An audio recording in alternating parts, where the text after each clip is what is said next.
We are now only 24 days away from September 14th, which is the expected date for Apple's September event, where we will 100% be getting a new Apple Watch, and we know that for sure because Apple has released a new watch in September every single year since 2016. And if you look at YouTube, most videos on Apple Watch Series 7 leaks assume that it's getting a full redesign, but there's actually some evidence that points to no redesign happening this year, which would be very disappointing, but it's definitely a possibility. So what I'm gonna do in this video is give you guys all the evidence and reasoning for both of those scenarios using common sense and very recent leaks and rumors from reliable sources. And before we begin, I want to remind you guys of the Apple Watch update situation over the past couple of years because it's going to be very important for this video. Back in 2018, Apple finally gave the watch a full redesign with the Series 4, giving it a much larger display with rounded corners,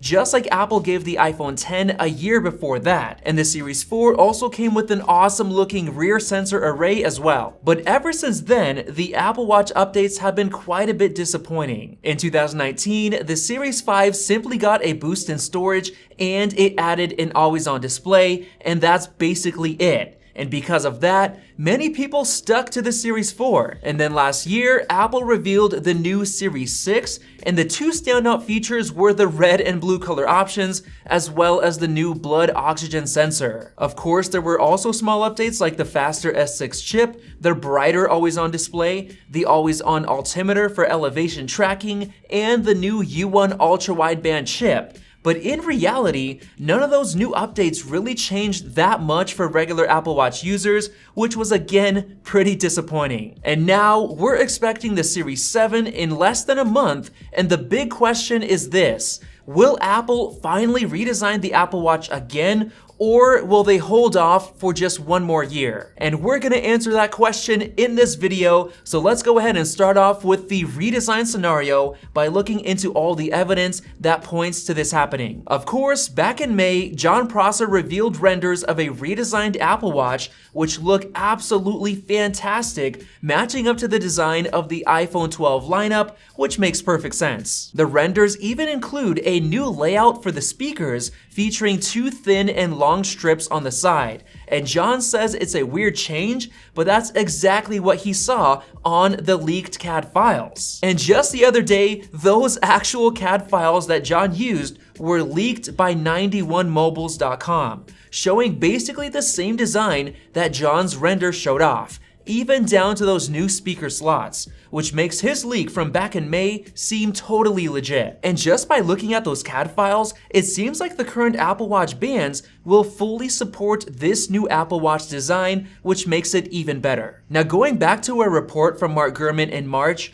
he said that Apple is considering a new Apple Watch model with a rugged casing aimed at athletes, which would be perfect to launch alongside the redesigned watch. And then in June, Mark reported that we should expect updated screens and performance this year, and then new functions next year. He also mentioned that we should expect better wireless connectivity and new ultra-wideband tech, which will probably be the U2 chip. And then finally, just a few days ago, Mark reported that he expects a bit of a redesign on the Apple Watch with flatter displays and updated screen technology using a new lamination technique to get the display closer to the cover glass. Now, in my mind, if they're going to be redesigning the display, why not also redesign the whole body as well, all in one foul swoop? Which makes more sense to me. On top of that, we got a recent report showing that the titanium Apple Watch Series 6 models are now entirely unavailable,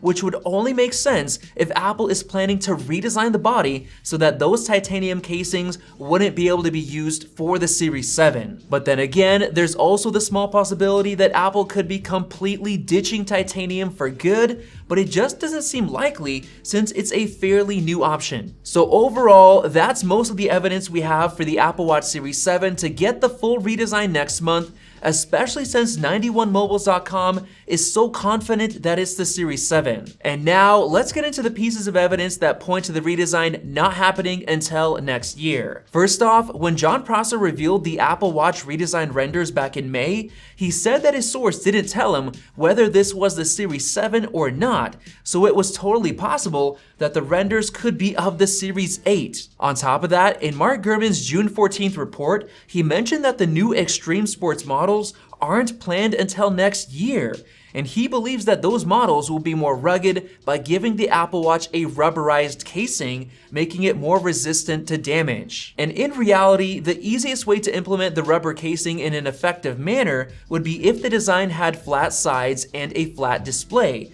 just like Jon Prosser showed off, allowing Apple to give the casing a raised edge or lip to help it avoid display glass damage. And going even deeper, in Gurman's report from a few days ago, he mentioned that the Apple Watch is getting a bit of a redesign, which is odd because when he talks about other products like the iPad Mini 6, he claims that it'll be getting a full redesign, but not this time. So there is a chance that Apple could hold off on the redesign until next year when they also reveal the new rugged models. And the really weird thing is that Mark Gurman said that the Series 7 will be a bit thicker than the Series 6. And this detail is very important because the leaked CAD files by 91 Mobiles claim that the redesigned watch will be 1.7 millimeters thinner, which goes against what Mark Gurman said about it actually being a bit thicker. So if Apple does delay the redesign, the big question is, what will Apple do to the Series 7 to make it a worthwhile upgrade?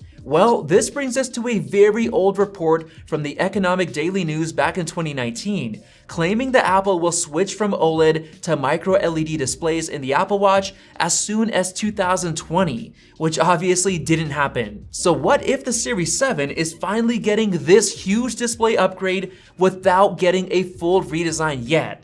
If you think about it, a new micro LED display would go perfectly in line with Mark Gurman's report of a new flatter display with upgraded screen technology, with thinner bezels and a new lamination technique. And on top of that, micro LED will probably also improve battery life at the same time since it's going to be more efficient. And going even further, Mark said that the Series 7 will get a new S7 chip no matter what, and it'll be the first 5nm Apple Watch chip compared to the S6, which is built on the 7nm process. This is also going to be a huge improvement for performance while also improving efficiency, which is going to lead to a further jump in battery life. Now, because of all of those battery life gains from the new chip and the new display, Apple has more room to work with to enable better features like potentially 5G connectivity, while keeping the overall battery life the same as it was before. And since Mark Gurman mentioned that the Series 7 is getting a bit thicker,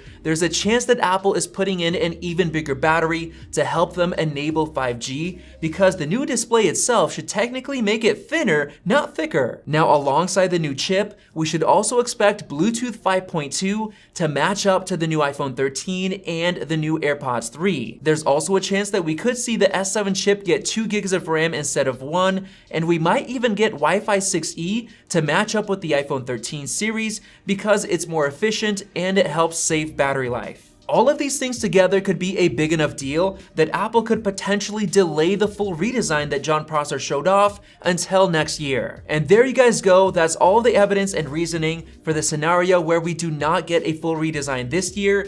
And now, let me finally finish off with which of these scenarios I think is more likely and why. I honestly think that it makes more sense for the redesign to actually come on this year's Series 7 for a few different reasons. First off, since the Series 4 got a redesign the year after the iPhone 10 did, it kind of makes sense for the Series 7 to get a redesign right now because the iPhone 12 was fully redesigned last year, which was a very good point that Zone of Tech brought up in his recent video. And to me, I don't think Apple would want the watch to stick to the old design while the iPhone will be getting the new flat design for the second year in a row. On top of that, Jon Prosser was able to get his hands on those CAD files way back in May, so if they were actually for next year's Series 8, that would have been very unrealistic for him to get his hands on them so early. And one important detail to mention is that 91 Mobiles leaked those CAD files while also claiming that they're for the Series 7. So their confidence shows that they probably know for sure that it's for the Series 7 and not for the 8. Going deeper, Mark Gurman said we should expect new functions like sensors to come next year, so it wouldn't make sense for Apple to update both the design